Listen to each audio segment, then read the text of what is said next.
드리는 제가 말씀은요, 어떻게 성지순례 폐예배를 하면서 제가 좀 전한 말씀을 조금 더 이제 좀 첨가해서 말씀을 전합니다. 유학을 제가 이제 2006년도에 미국에 처음 건너오게 되는데, 미국 가니까 이제 저희 어머니가 친구야 하루만 좀 시간을 내라 그렇게 부탁을 하세요. 그래서 바쁜데 그래도 어머니가 하루 시간 내자니까 하루를 냈더니 저를 끌고 이제 이것저것 다니시는데 보니까는 나중에 좀 시간 지나면서 이렇게 어디를 나를 데리고 다니시는가 보니까 내가 태어났던 장소, 내가 어린 시절을 보냈던 장소, 제가 초등학교를 보냈던 장소를 이렇게 골목골목마다 다니시면서 여기서 너 낳았어, 여기서 너 키웠어, 여기서 네가 초등학교를 다녔어 이렇게 말씀을 해주시는 것입니다. 그래서 왜 이러실까? 평생 이별하는 것도 아닌데 왜 이러실까? 이렇게 보니까는 제가 이제 한번 가면 뭐 이렇게 멀리 동안 제가 안 들어준 어머니께서 아셨는지 모르겠지만 저에게 한국을 잊지 말라라는 생각을 주시려고 했던 것이기도 하지만 어머니가 또 저를 기억하기 위해서 그렇게 어머니가 나를 낳고 또 제 어린 시절 키웠던 장소를 돌아다니지 않으셨나 싶습니다. 뭐 변해서 제 기억 속에는 완전히 사라져버린 동네처럼 처음 오는 동네처럼 낯설었습니다. 근데 여기서 태어났다니까 여기서 내가 태어났구나. 초등학교 다녔던 골목은 뭐 건물들은 다 새로 왔지만 뭐 막연하게 여기 기억나는 것 같기도 하고 안 나는 것 같기도 하고 이런 기억들이 있었는데 내 기억 속에는 잊혀졌지만 분명히 내가 살았던 그 지역을 지나가면은 어떠한 새록새로운 기억들이 떠오를 수가 있습니다. 그 땅이 주는 기억입니다. 거꾸로 내가 한 번도 경험해 보지 않았지만 그 땅에 가면은 기억을 상기시키는 땅이 있습니다. 바로 우리가 성지순례를 할 적에 내가 직접 경험한 땅은 아니지만 예수님이 다니셨고 내가 읽었던 사도 바울이 그 길을 다니셨고, 왜냐하면 우리가 읽는 이 성경은요 그냥 예전의 역사를 기록한 그냥 죽은 역사가 아니라 살아계신 예수님의 살아있는 말씀이기 때문에 우리가 진정으로 예수님을 믿는다고 하면, 내가 예수님을 내 마음에 모셨다고 하면 나는 경험하지 않았지만 예수님이 경험한 땅, 바울이 경험한 땅, 초대교회의 성도들이 경험한 땅이 내가 비록 직접 경험하지는 않지만 내가 말씀을 통해서 설교를 통해서 이미 나에게도 경험되어져 있는 땅으로 기억될 수가 있습니다. 그것이 바로 성지순례의 의미이기도 합니다.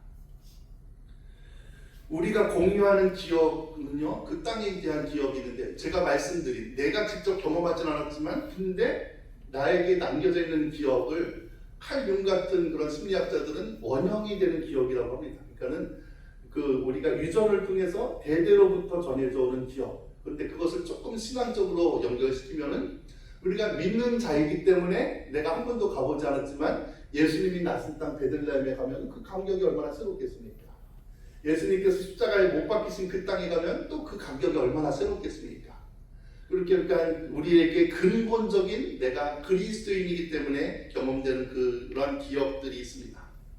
근데 이 기억은 하나님께서 이스라엘 백성들이 범죄하고 하나님의 뜻을 이제 잃어버리고 또 원망하고 살 때마다 하나님께서 이스라엘 백성들에게도 똑같이 기억하라라는 말씀을 반복하십니다. 특별히 신명기서에서만 한 20번에 걸쳐서 이 기억하라는 말이 반복되는데 그 중에 제일 유명한 것이 8장 2절인데요. 제가 한번 읽어드리면, 내 하나님 여호와께서 이 40년 동안에 내게 광야길을 걷게 하신 것을 기억하라. 이는 너를 낮추시며 시험하사 내 마음이 어떠한지 그 명령을 지키는지 않는지 알려하려 하심이라 라고 하면서 내 여호와 하나님께서 너의 인생을 어떻게 인도해 주는지를 기억하라 라고 말씀하십니다. 이 기억하라라는 말을 이제 히브리어로는 자카르라는 그 단어를 쓰는데, 이거를 좀 이렇게 의미하는 것은 영어로 조금 설명하면 조금 더 우리에게 의미가 새롭게 옵니다. 우리가 기억하다, 회상하다, 추억하다라는 말을 두 가지 단어를 써서 기억해 볼 수가 있는데, 하나는 리콜이라는 단어입니다. 리콜이라는 영어 단어가 기억하다, 회상하다의 단어입니다. 근데 여러분, 우리 일상생활에서 리콜하면 제일 많이 쓸 때가 언제예요? 자동차 리콜 들어왔다. 리콜 들어왔다 그러고 보니까 이제 자동차 맡겨가지고 또 이게 고치기도 하죠. 그렇지 않습니까? 맞습니다. 하나님께서 언제 우리에게 기억하라라고 하시면은 우리 안에 뭔가 문제가 있을 때, 하나님이 주신 은혜를 충분히 누리지 못하고 있을 적에, 뭔가 어떠한 사건이라든지 아니면 우리를 어디로 데려가시기도 하고 그러면서 우리에게 기억하라라고 말씀해 주십니다. 우리가 잘하면 뭐 하나님과 늘 충만히 하면 되는 우리가 이렇게 기억할 필요가 없는데 우리가 하나님이 나를 얼마나 사랑했는지 또 인도했는지를 잊어먹고 살아갈 적에 하나님께서 어떠한 사건을이나 또 뭐 장소를 데리고 가시기도 하면서 하나님께서 이렇게 하신 거야 라고 하면서 기억하라라는 것입니다. 우리를 리콜시키는 것입니다. 이스라엘 백성들도 또 우리 믿는 신앙인들이 하나님의 인도하심을 잊고 자꾸만 또 불평하고 원망하면서 자신에게 갇혀서 아니면 누군가에게 꽂혀서 무엇인가에게 꽂혀서 그 충만한 기쁨의 삶을 누릴 수 없을 적에 하나님께서 우리도 자동차처럼 리콜 시키실 때가 있다는 것입니다. 두 번째도 우리가 기억하다라는 가장 유명한 낱말은 remember입니다. remember라는 것은 단지 기억하라라는 것에서 더 나가서 다시 그 멤버가 되라는 것입니다. 우리가 왜 성경을 읽고 이렇게 설교를 듣습니까? 그냥 옛날 역사를 공부하는 것이 아니라 출애굽했던 그 이스라엘 백성들의 그 하나님의 인도하심, 그런데 그 인도하심 속에서도 현실에 갇혀서 또 원망하고 불평하는, 그럼에도 불구하고 그 역사를 도도하게 이끌어 가시면서 결국은 구원을 이루고자 하는 그 멤버 중에 하나로서 우리를 이끌어 드리는 것입니다. 말씀을 읽을 때마다 때로는 우리를 자신을 아브라함에게 동일시하기도 하고 때로는 배반했던 베드로에게 동일시하기도 하면서 그저 그것이 남의 얘기가 아니라 나를 하나님의 그 멤버가 되게 하시는 하나님의 인도하심이라는 것입니다. 그래서 우리는 설교를 듣고 또 말씀을 읽으면서 찬양을 하면서도 그 순간순간마다 다시금 그 멤버가 되어서 하나님의 식구로서 살아가는 것입니다. 제가 이제 벌써 2주가 됐는데요. 지난주 주일날 밤 비행기를 타고 먼저 이제 원래 한국에서 70여 명이 왔고 여기서는 저희 지방에 이제 목사님 4분이서 이제 합세를 해서 가는데 저희 목사님들만 이제 그게 수요일날 시작됐는데 저희는 주일날 떠나서 주일부터 수요일까지를 이제 로마로 먼저 갔습니다. 그래서 이탈리아 로마로 가서 로마를 좀 구경하다가 바티칸을 방문하게 되었습니다. 바티칸 안에서 이제 교황이 살아가는 그 집무실도 보고 종교 개혁이 발단이 되었던 성 베드로 성당도 보게 되었습니다. 어마어마하게 사람이 많아서 진짜 그 로마라는 도시 자체가 뭐 그냥 다 유적지 그냥 그 공간 자체가 유적지고 바닥은 예전에 그 정말 유적지였습니다. 황제에 대한 이름이 설명들이 곳곳에 있었고 더군다나 바티칸에 가니까는 그 순례자들이 얼마나 많은지 깜짝 놀란 것이 중복을 입은 한 20명 되는 스님들이 거기에 와서 막 성수를 사가는 거예요. 그래서 저분들이 도대체 여기 와서 성수를 왜 사가나. 그래서 한 목사님이 저거 벌 받는 것이라고 거기서 사찰에서 아마 죄를 지어서 교황의 성수를 얻고 돌아가는 그런 증거를 받는 게 아니고 도수개수를 하게 되는데 그 스님들마저도 이렇게 순례하게 되는 그러한 것이면서 저를 인도했던 이제 가이드가 이 바티칸이 세계에서 가장 작은 도시 로마 안에 있는 한 동네이지만 그것이 한 나라로 이제 독립되어 있지 않습니까? 세계에서 가장 작은 나라이지만 어쩌면 가장 강한 영향력을 끼치는 나라들 중에 하나입니다. 이렇게 하면서 그 바티칸의 모든 그 집무실을 보여주면서 이것이 관광객을 위해서 진 것도 아니고 어떤 백성들을 위해서 진 것이 아니라 교황 한 사람을 위해서 지은 그러한 어마어마한 공간임을 보여줍니다. 그리고 그것에 이제 연결되어 있는 성 베드로 성당, 우리가 그림으로만 봤던 미켈란젤로의 그 천지창조라든지 그러한 그림이 하늘을 가득 채우고 있고 라파엘로라든지 그 당시에 아니면 뭐 지금까지도 가장 유명한 세계의 예술가들이 그곳을 가득 채우고 있으면서 성 베드로 성당의 중간에는 그 베드로의 묘라고 할 수 있는 그 묘지 위에 금으로 사각 기둥을 세워서 완전히 그 성전 자체가 순금으로 장식이 되어 있습니다. 그러니까 그들이 얘기하는 것, 그 신앙심이 없다고 이곳에 와서 저런 광경을 보면서 그러한 그 찬란함에 압도되어서 신앙심을 갖게 됩니다. 이런 이렇게 설명도 듣게 됩니다. 그렇게 하면서 이렇게 갖고 어떻게 보면 놀라면서 이제 수요일날 이스탄불로 가가지고 한국 팀과 연결되어서 이제 밤잠을 빨리 잔 다음에 그 다음 날에 이제 터키 지역을 도는데 터키 지역의 첫 그 일정이 어디였냐면 이제 아침에 일어나서 갑바디니아로 다시 또 비행기를 타고 가서 괴레메 동굴이라는 곳을 갔습니다. 베레메 동굴과 데린구유라는 곳을 가는데 그것은 그냥 산인데 그 절벽 같은 암벽산입니다. 근데 그 암벽산을 멀리서 봐도 구멍이 뽕뽕뽕뽕 뚫려져 있어요. 마치 그냥 뭐 천지지변이 될 것처럼. 근데 그 구멍이 뽕뽕뽕뽕 뚫린 그 구멍들이 다 사람이 사는 집이었다는 것이지요. 그 로마 시대의 핍박을 피해서 어떻게 보면 신앙의 자유를 위해서 신앙생활하기 위해서 그 오르기도 힘든 절벽 암벽 사이에 구멍을 뚫고 그곳에서 식구들이 살아가는 것입니다. 또 대림구이라고 하는 이제 지하로 내려가는 지하 한 6층까지 돼 있던데 저희가 구경할 수 있는 것은 2층 정도만 구경할 수 있었는데 그곳에서도 이제 그냥 몸을 숙여서 기어가야 될 정도로 길이 이렇게 좁기도 하지만 그곳에서 학교도 있고 세례집도 있고 예배 광경도 있으면서 평생 태어나서 어떻게 보면 햇빛을 보지 못하고 그곳에서 죽는 사람들도 있다라고 합니다. 근데 그 모든 것이 이제 신앙을 지키기 위해서 해왔다라는 것이죠. 그러면서 자녀들에게 알려주기 위해서 못 그리는 그림이지만 그들 이름도 알려져 있지 않고 그냥 누가 그렸는지도 알려져 있지만 그냥 엉터리 같은 낙서 같은 그림으로 신앙을 전수해 주기 위해서 새겨진 그림의 흔적들을 이제 이름을 따서 지켜주기도 합니다. 어떻게 보면 성 베드로 성당 중앙에 있는 그 베드로의 무덤을 통해서 금으로 가득 찬 그 성 베드로 성당, 지금까지도 카톨릭에서 가장 큰 성당이라고 하는 것이 어떻게 보면 우리 개신교가 태어나게 된, 왜냐면 그 성당을 짓기 위해서 면제부를 팔다가 이제 마틴 루터가 종교개혁을 실시하지 않습니까? 이 땅에 어떠한 황제보다도 가장 높은 힘이 교황에게 있음을 보여주고 있는 그러한 교황의 큰 힘을 보여주고 있습니다. 근데 과연 우리가 읽었던 오늘 본문에 대해서도 설명을 하겠지만 예수님과 같이 죽기도 싫어해서 거꾸로 십자가에 못 박혀 죽었던 베드로가 자기의 무덤이 저렇게 찬란하게 금으로 장식되어 있는 것을 보면 기분이 좋을까 유쾌할까 아니면 왜 저러고 있을까라고 상심할까라는 의문이 들었습니다. 물론 미켈란젤로도 그 청정의 그림을 그리느라 온몸에 그 시력도 다 잃어버리고 몸이 상했다라고는 하지만 그 그림보다도 저에게는 그 동굴 속에 누군가인지도 모르게 새겨놓은 그렇게 낙서 같지만 분명한 메시지가 있는 그 그림들이 훨씬 더 제게는 감격으로 다가왔습니다.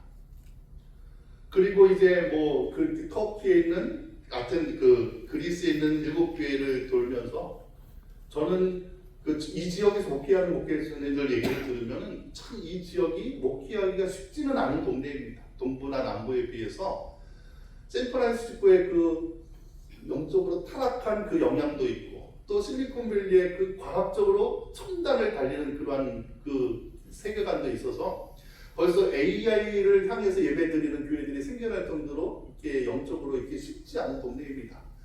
그래서 미국의 장로교 한 교단은 아예 이 캘리포니아 저희가 살고 있는 북가주 지역을 선교 우리가 만약에 선교사를 파송하는 것처럼 이 지역은 선교 지역이다. 교회가 더 이상 될 수 없는 것이다라고 이렇게 평해놓기도 했습니다.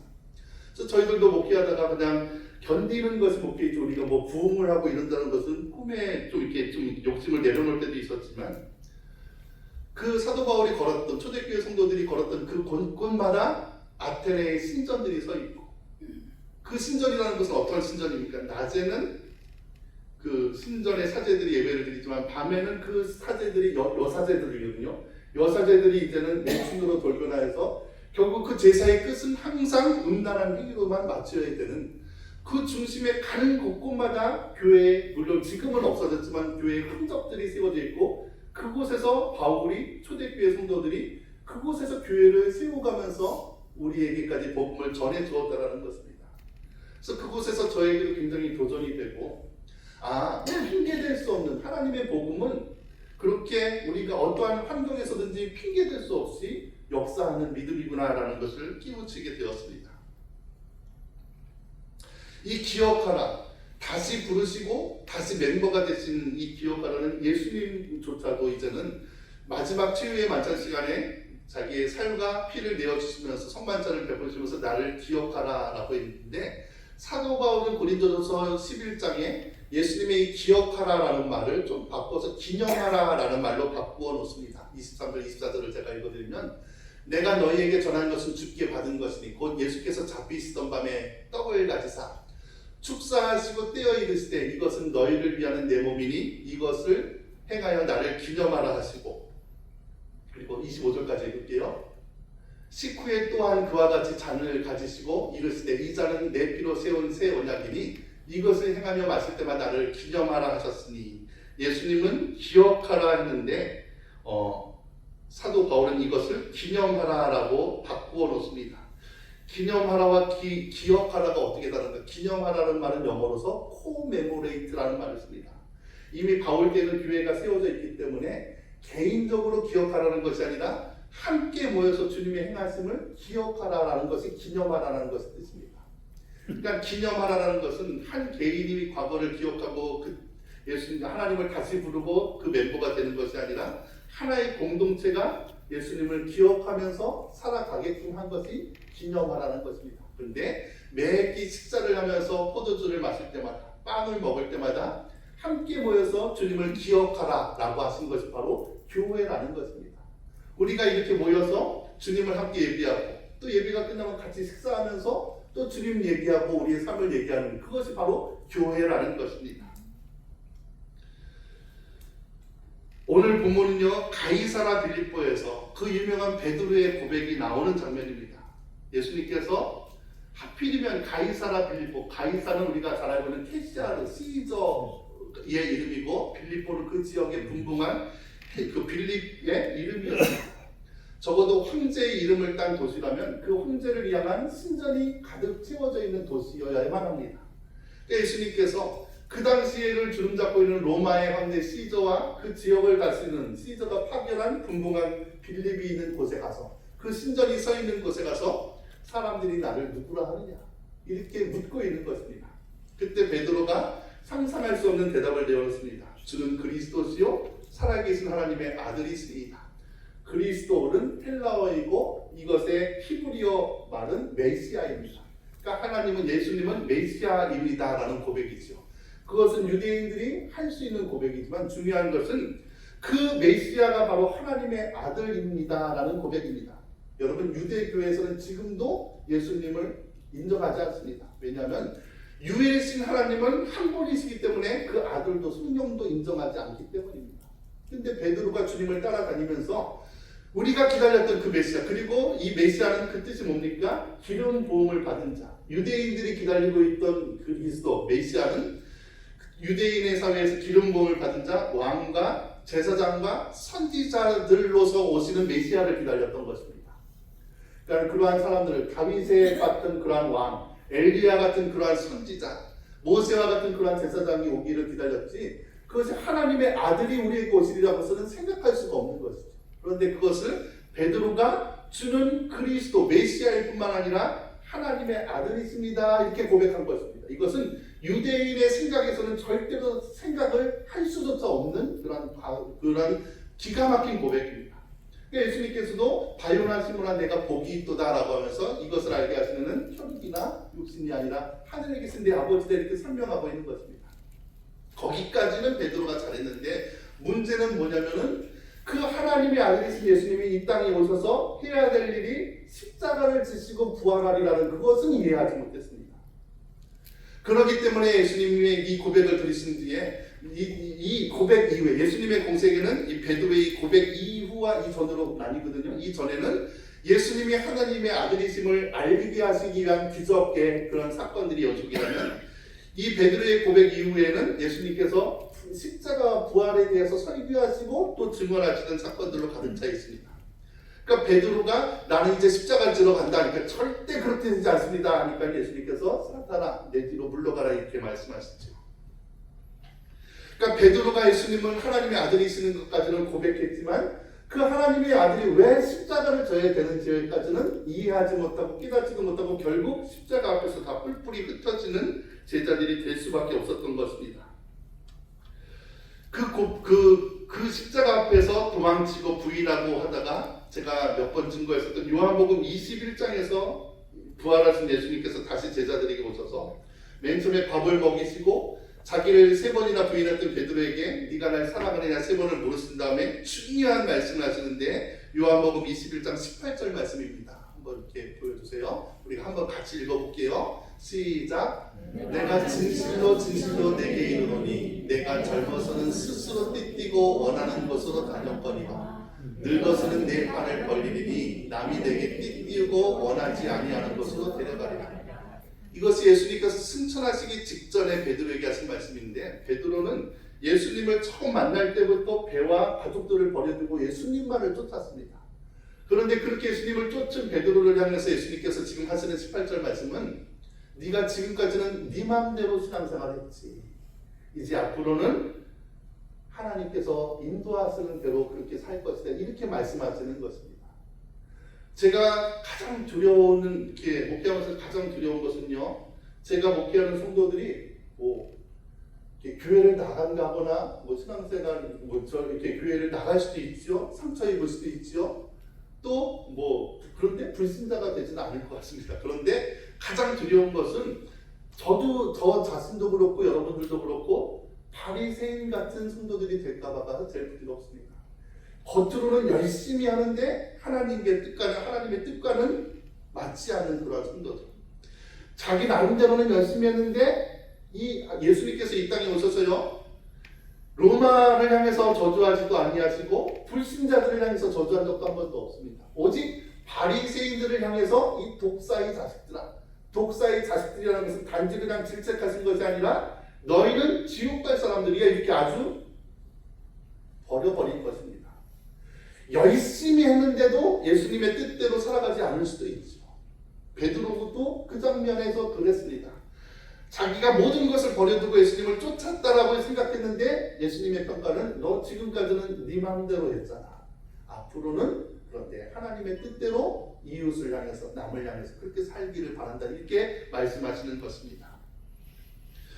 로마를 가고 터키를 가고 그리스를 가면서 제가 느꼈던 것은 당시는 로마의 황제가 전 세계를 주름잡던 그러한 시대였습니다. 그런데 신앙인들이 신앙을 꿋꿋이 지켜가면서 로마가 이제는 기독교로 국교화가 되면서 이제는 그 황제의 자리에 교황이 앉게 되고 교회가 앉게 되고 때로는 성도들이 그곳에 앉으면서 교황이 누려야 될 모든 권세를 자신들이 누리면서 자기의 집을 금으로 싸잡아놓는 그러한 모습들이 과연 하나님이 원하시는 그 길일까? 아니면 터키에서 봤던, 그리스에서 봤던 비록 흔적밖에는 남아있지 않지만, 저는요 그 괴렘의 동굴이라든지 대리구이라는 그 지하 감옥을 보면서 어떤 분들은요, 우리가 지금 이렇게 살아가는 것이 얼마나 큰 축복인지, 이때 살았으면 우리가 과연 신앙생활을 했을까? 이렇게 질문하는 분들도 계셨지만, 저는 여러분들과 저도 진정으로 예수님을 내 구주로 모셨다면은 우리들 중에 대부분은 그 현장에 있었을 수도 있었다라고 생각합니다. 왜냐면 여러분들도 인생을 살아오셨지만 우리가 견딜 수 있어서 인생을 견딘 것이 아니라 견딜 수밖에 없기 때문에 견뎌오신 인생들이 많기 때문이죠. 지금보다 더 힘든 신앙의 길이 있을까 하더라도 우리 안에 진짜 예수님이 있다면 우리는 더 힘든 것도 이길 수 있었으리라고 저는 봅니다. 그런데 정말로 그 현장을 이기면서 때로는 평생을 햇빛을 보지 못하는 인생이라 할지라도 그렇게 꿋꿋하게 내 자녀들에게 후손들에게 알지 못하는 그림이라도 메시지로 주면서 몸부림치면서 살아갔던 그 길이 하나님께서 정말로 기뻐하시는 길일까? 아니면 내가 세상을 이겼다라고 해서 황제가 앉았던 그 보좌에 내가 앉고 내 집을 금으로 치장하면서 살아가는 것을 하나님께서 보시기 옳았다라고 할까? 그 길을 보면서 저는 우리 성도들이 걸어가야 될 길이, 내가 걸어가야 될 길이 어떠한 길일까를 상상해 보게 되었습니다. 주님께서 나를 따르려거든 자신을 부인하고 자기 십자가를 지고 나를 따르라. 여러분 힘든 인생일지라도 견디어내시기를 부탁을 드립니다. 그리고 그곳에서 내가 나를 위해서도 또 후손들을 위해서도 무언가 메시지를 줄 수 있는 그러한 몸부림을 통해서 한 사람이라도에도 선한 영향을 끼칠 수 있는 저와 여러분들이 되기를 바랍니다. 참 선교 사역 140주년이라고 해서요. 여러분 저도 몰랐는데 CBS 사장님도 오시고 이제 갈릴리 여행사 사장님도 오셔서 제가 그분들이랑 이제 식사를 하면서 저도 이제 가가지고 저도 목사가 되면서부터 처음부터 성지순례 한번 꼭 가보고 싶다는데 제가 형편이 여의치 않으니까는 제가 지방회장을 한 3, 4년 전에 할 적에 지방에서 좀 돈을 좀 아껴서라도 우리 젊은 목사들 성지순례 한번 이렇게 갈 수 있도록 해서 3년을 지방에서 반 모으고 또 개교에서 반을 보태서 이렇게 갔다 왔습니다. 그런데 혼자 가고 나니까는 제일 생각나는 것이 두고 온 가족들, 성도님들 생각이 제일 났습니다. 그래서 제가 터키는 비록 혼자 갔다 왔지만 이스라엘 성지순례는 꼭 한번 같이 가고 싶습니다. 그래서 뭐 그게 몇 년 후가 될지 한 3, 4년 우리가 장기 계획을 해가지고 거기 오늘 오신 분들 보니까 그 성지순례 같이 한번 보니까요 93세 되신 장로님도 그거 가려고 준비하고 오셔가지고 다 다니시더라고요. 물론 그보다 더 연세 드신 분들도 계시지만 뭐 이렇게 육신이 허락지 않으면 할 수 없지만 그래도 우리가 같이 가서 내가 믿었던 예수님이 거니셨던 그 땅을 바라보면서 또 나를 불러주시고 그 땅의 멤버로 삼아주시고 또 함께 기억하는 교회가 되게 하시는 그 감격을 정말로 이렇게 이 센트럴밸리 한인교회 담임으로서 함께 좀 경험하고 싶다라는 그 소망을 가지게 되어서 그 CBS 사장님께도 갈릴리 여행사 사장님께도 그래서 그 제가 평생에 경험했던 호텔을 다 다녀본 것 같아요. 왜냐면은 그 며칠이에요. 거의 이제 2주가 되는 여정 동안 매일 그 호텔을 바꿔가면서 다녔는데 뭐 이렇게 좋은 호텔 다니면서 맛있는 거 이렇게 편안하게 먹으면서 사장님이 와서 그런지 이렇게 했는데 미국에서 다니는 여행보다 한국에서 하는 것이 저희가 그래도 2주 갔다 오면 한 1,000불 정도는 아끼겠더라고요. 그러니까 미국의 그게 훨씬 더 비싸더라고요. 그래서 한국에서 프로그램을 다 짜서 저희들을 모시고 갈 수 있는 프로그램이 되면은 금액적으로도 그렇고 그 수준적으로도 훨씬 더 편안하겠구나. 그래서 제가 어떻게든 열심히 노력해서 한 3년 정도 뒤에 이스라엘 성지순례를 한번 갈 적에 여러분들 지금부터 한번 같이 운동도 하시고 또 돈도 모으셔가지고 함께 우리가 같이 가면서 또 그 은혜를 나눌 수 있는 기회가 있었으면 좋겠습니다. 그래서 오늘 말씀을 통해서 제가 그 성지순례 보고 겸 또 소망 겸 또 은혜를 나누는 시간을 가졌습니다. 잠시 기도하실게요. 하나님 아버지 감사를 드립니다. 우리가 그리스도인이기 때문에 공유하는 기억들이 있습니다.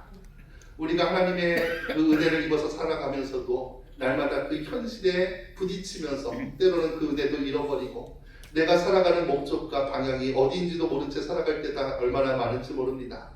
그때마다 우리를 리콜하셔서 우리를 기억나게 하시고 우리로 하여금 더 큰 고난 가운데서 살아갔던 그 제자들과 초대교회 성도들과 함께 우리도 너도 그 가운데 한 멤버였음을 알게 하시는 주님의 부르심, 그리고 우리가 함께 교회의 공동체에서 그것을 기억하면서 오늘을 이기고 또 오늘을 사랑하며 함께 전진할 수 있는 그러한 교회로 삼으시는 감사를 드립니다.